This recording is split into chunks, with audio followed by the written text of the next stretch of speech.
Assalamualaikum warahmatullahi wabarakatuh. Di sini saya Faizul Takin Sodik dengan NIM 230024137 ingin membacakan cerpen dari novel Contekan Masa Lalu.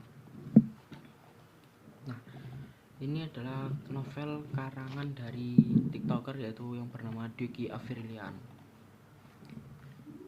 Nasib anak kedua. Saya anak kedua dari 2 bersaudara. Aku punya kakak perempuan namanya Desi. Aku tahu namanya sangatlah pasaran. Kalau dibandingkan dengan banyaknya ikan di laut, kayaknya lebih banyak yang namanya Desi di dunia ini. Kak Desi adalah orang yang sangat pintar di sekolahnya dari kelas 1 SD sampai kelas 3 SMP. Dia selalu ranking 1. Ngomongin soal ranking 1, kenapa acara ranking 1 di Trans TV udah gak tayang ya? Apa karena ratingnya rendah dan sepi penonton? Atau karena banyak anak yang malas nonton acara TV tentang pendidikan? Waduh. Kakakku selalu dapat hadiah karena selalu unggul di kelasnya.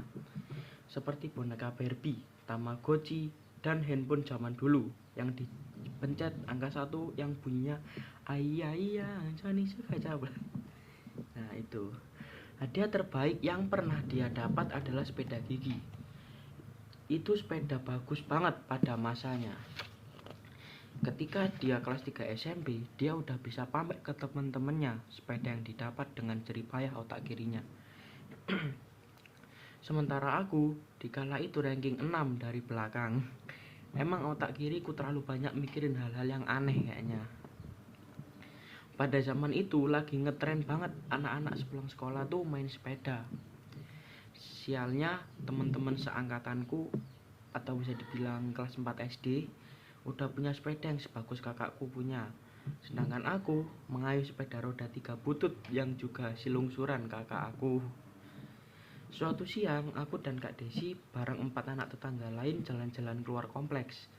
Aku sempat dilarang untuk ikut karena sepeda aku gak memenuhi tuh kriteria dari HRD. Tapi aku mengeluarkan jurus andalan agar bisa diajak main oleh mereka. Udah kamu gak usah ikut, ntar ketinggalan sama kita, kata Kak Desi. Enggak, aku mau ikut, jawabku dengan lantang. Kita mau kebut-kebutan, kamu kan cuma roda 3, kata Kak Desi. Mama, kakak gak ngajak aku main, teriakku supaya terdengar sama mama. Iya apa sih, apa-apa ngadu ke mama. Desi, ajak itu adiknya, kasihan, jawab mama yang teriak dari dalam rumah. Ya udah iya, ayo tapi jangan nyasar ya, kata Kak Desi. Lalu aku pun masuk ke rumah untuk bilang, makasih ya mah. Dari sini aku tahu, mama ternyata gak peduli-peduli amat sama gue, sama aku. Mohon maaf. Mama ternyata tidak peduli-peduli amat sama aku. Dia cuma peduli sama tontonannya. Selama perjalanan bersepeda, 5 orang itu termasuk kakakku memang tidak berjiwa semanusiawi itu.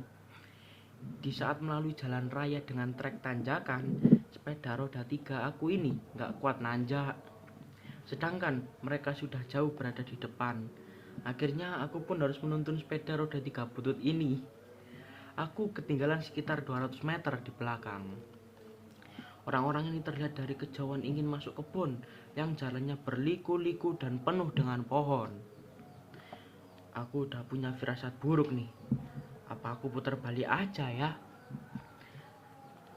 Tapi sebagai adik laki-laki yang gak mau diremehin, aku pun memberanikan diri. Meskipun kadar keberaniannya cuma naik 2%, dari 10% menjadi 12%. Masuklah kami ke kebun. Di situ aku udah ketinggalan 1 kilometer. Aku udah gak bisa lihat Kak Desi dan teman-temannya. Aku merasa ini waktunya menggunakan insting seorang bocil. Teori demi teori sudah aku kumpulkan. Dari teori Aristoteles hingga teori Ibnu Khaldun. Tapi ternyata yang timbul hanyalah kepanikan dan perasaan takut. Akhirnya pun kesasar. Dan setelah itu aku pun menggunakan teori Albert Einstein, yaitu lari secepat kecepatan cahaya. Untungnya di tengah jalan aku ketemu sama B.A.T yang merupakan ART dari tetangga sebelah rumah.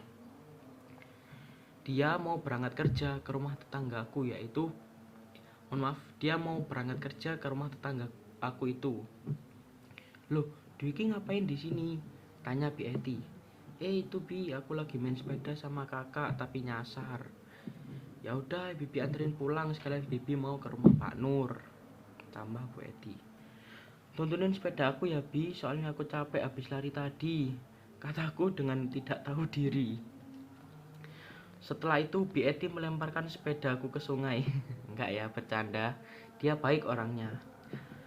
Aku sampai di rumah dengan penuh keringat yang bau asbes toko material. Di dalam ternyata udah ada Kak Desi dengan nasi dan lauk di tangannya. Dengan santainya dia bilang, "Lah, kamu dari mana?" Bangke nggak tuh? Dia nggak anggap aku dari tadi. Aku kesasar pun dia nggak tahu dan peduli.